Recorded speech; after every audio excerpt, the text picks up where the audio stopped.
स्वाभिमान शोध अस्तित्वाचा या मालिकेच्या आजच्या भागात आज आपण बघणार आहोत. पल्लवी शिरा बनवत असते. तेवढ्यातच तिथं मेघना येते. मेघना म्हणते की अरे वा, किती छान घमघमाट सुटलाय, पण एवढा शिरा कोणासाठी करतीयस? पल्लवी म्हणते की मेघनाताई, अहो मी देवीच्या मंदिरात जाते.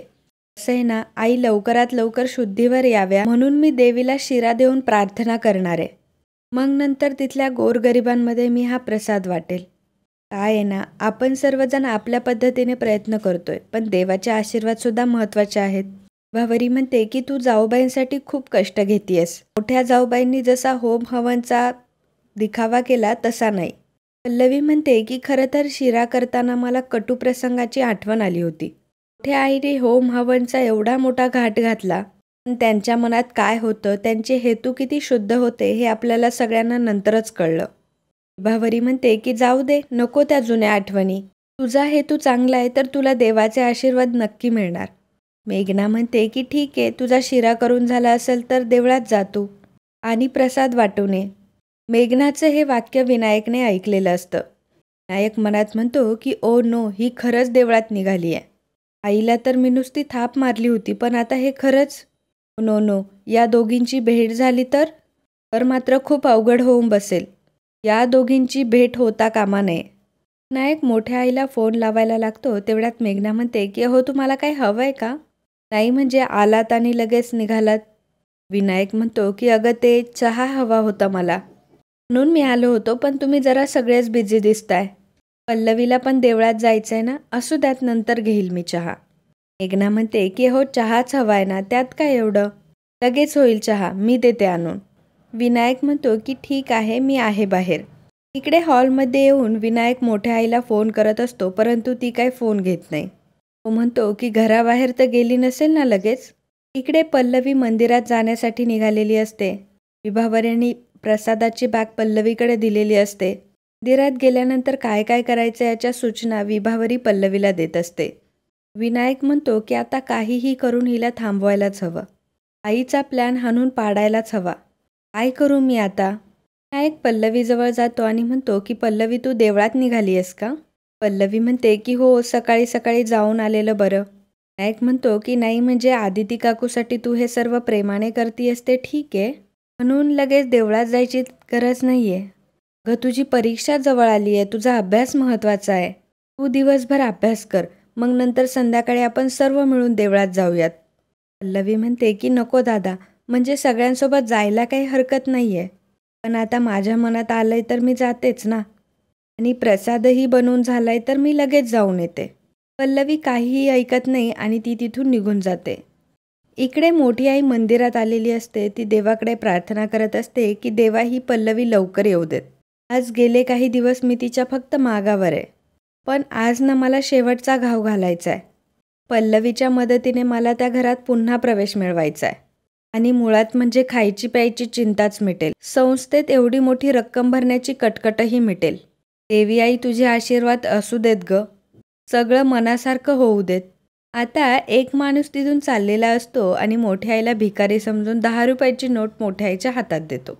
याचा मात्र मोठ्या आईला प्रचंड राग येतो.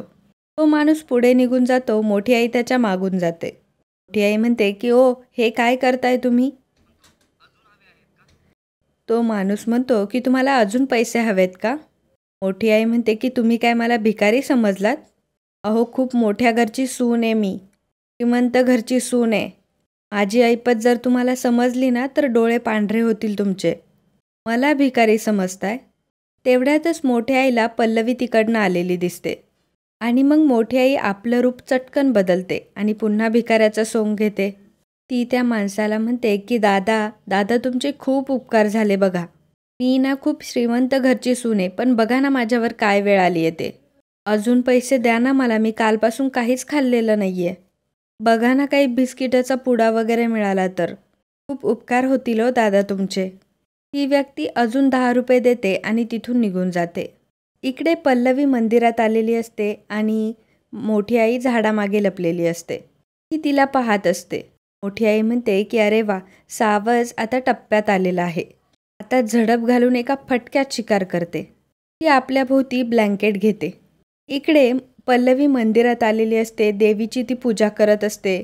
पल्लवी सांगते की गुरुजी तुम्ही नैवेद्य दाखवाल का? म्हणजे मला नंतर अन्नदान करता येईल. गुरुजी म्हणतात की हो, असं म्हणून ते नैवेद्य दाखवतात. पल्लवी हात जोडून उभी असते. ती म्हणत असते की देवी आई, आईच्या तब्येतीत हळूहळू सुधारणा होऊ देत.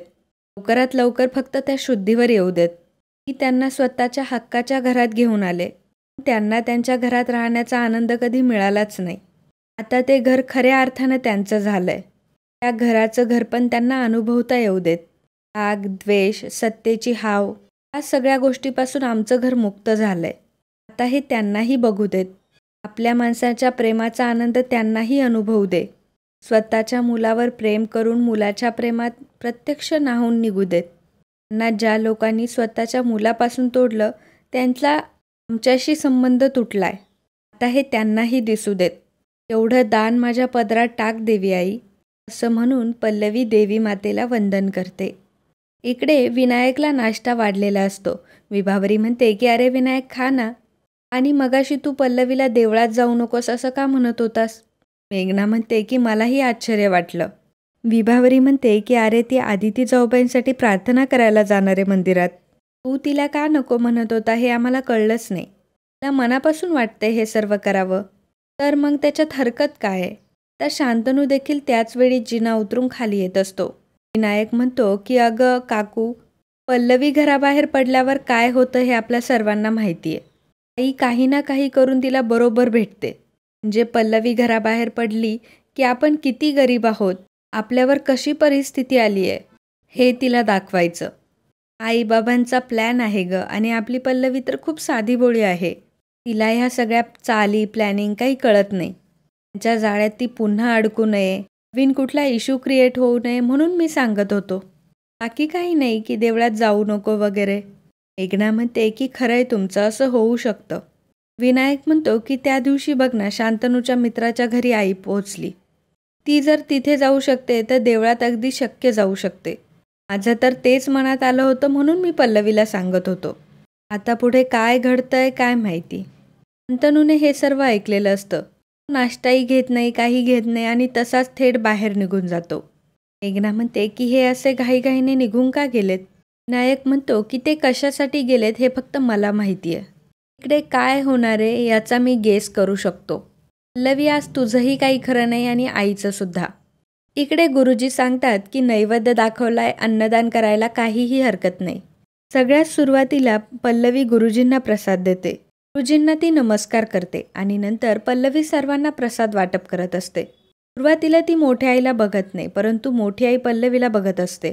पल्लवी मंदिरासमोर बसलेल्या लोकांना प्रसाद वाटत असते. मोठी आई भिकाऱ्याचं सोंग घेऊन पल्लवीच्या जवळ येते आणि म्हणते की अहो ताई, मला द्या ना प्रसाद. एवढ्यातच एक माणूस उठतो आणि म्हणतो की ओ तिकडे रांगेत बसा, मध्येच कुठे आलात तुम्ही?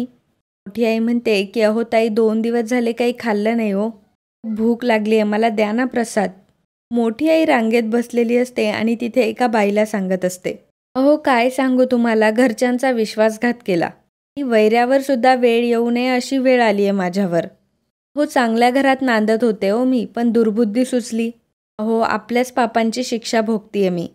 पण आता काय करणार, भोगायला तर हवंच ना. आता नाही सहन होतो हे, असं रांगेत उभं राहायचं, लोकांच्या उपकारावर जगायचं, अशी भिक्षा मागायची, नाही होय हे सहन होत.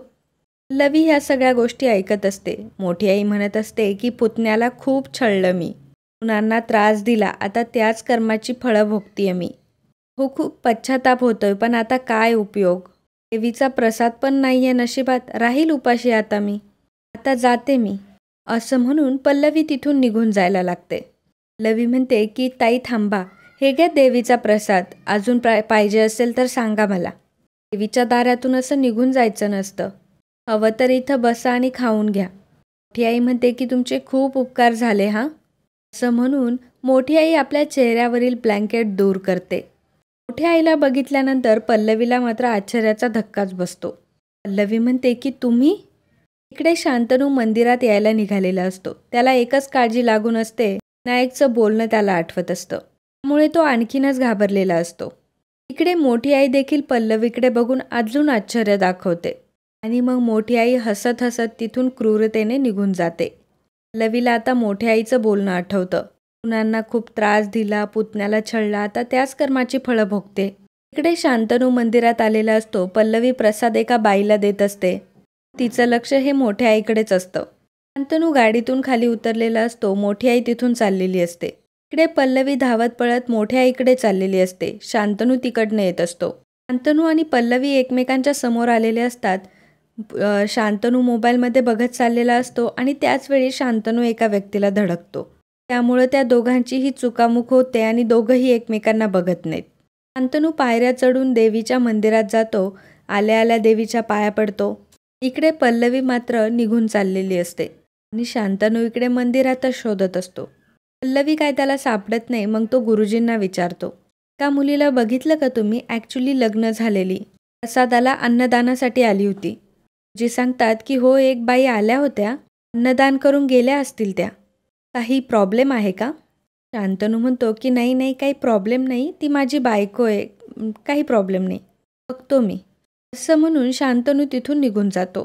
तो विचार करत असतो की ही देवळात कुठे दिसत नाही, म्हणजे गेली असेल कुठे. आणि मित्रांनो, आजचा हा भाग इथेच संपतो. पुढील भागात आपल्याला पाहायला मिळणार आहे, पल्लवी मोठे काका आणि मोठ्या आईंच्या घरी पोचलेली असते. दारातून डोकावून ती आतमध्ये बघते. मोठे काका आणि मोठ्या आईचं बोलणं ऐकत असते. इकडे मोठे काका अपंगत्व लाभल्यासारखं हातपाय वाकडे करून झोपलेले असतात. मोठी आई मुद्दाम म्हणत असते, पल्लवीला ऐकू जाईन अशा स्वरात बोलत असते, आपण ना फार वाईट वागलो हो आपल्या घरच्यांशी, म्हणूनच हे सर्व आपल्याला भोगावं लागतंय. इकडे पल्लवी घरी आलेली असते. शांतनू तिला विचारतो की कुठे होतीस एवढा वेळ? पल्लवी सांगते, मला मोठ्या आई दिसल्या आणि त्यांच्या हातून आतापर्यंत जे काही झाले त्याचा त्यांना पश्चाताप झालाय असं बडबडत होत्या. तेव्हा शांतनू म्हणतो की पश्चाताप, ॲक्च्युली ह्या क्षणी त्या लोकांनी जेवढा त्रास दिलाय त्यापेक्षा तुझ्या या अशा वागण्याचा जास्त त्रास होतोय मला. इकडे विनायक डबल गेम खेळत मोठ्या आई आणि मोठ्या काकांना सांगत असतो. शांतनू आणि घरच्यांना सगळ्यांनाच असं वाटतंय की तुमचं हे नाटक चालू आहे. मोठी आई म्हणते की काहीतरी उगाच अभद्र बोलू नकोस, असं काहीही होणार नाही, उलट आम्ही दोघं लवकरात लवकर त्या घरात जाऊ. तर मित्रांनो, कालच्या भागात कमेंट करणारे आपले दर्शक होते अजय वागचौरे, हर्षाली मोरे, ज्ञानेश्वर आचारी, मुकुंद कुलकर्णी, सुमन धेंडे, ज्योती पाटील, मंगला, अपर्णा मायेकर, विनीता बोडे, वैशाली राजे, अलका राजमाने, वंदना दोशी, मधुकर मोत्राचे, सुनंदा चव्हाण, राजू नाईक, तेजस सावंत, अजय वागचौरे, काजल कानसे, मुकुंद कुलकर्णी, संध्या धांगे, बिनी, वैभव कुष्ते, चंद्रशेखर भातवाडेकर, योगेश मेश्रम, वैभव कुष्ते, धनश्री देशमाने, आकाश जाधव, रवी कवडे, रेश्मा भगत, सविता मुसाले, अर्जुन खाडे. सर्वांनी व्हिडिओला कमेंट करून खूप छान प्रतिसाद दिल्याबद्दल खूप खूप धन्यवाद.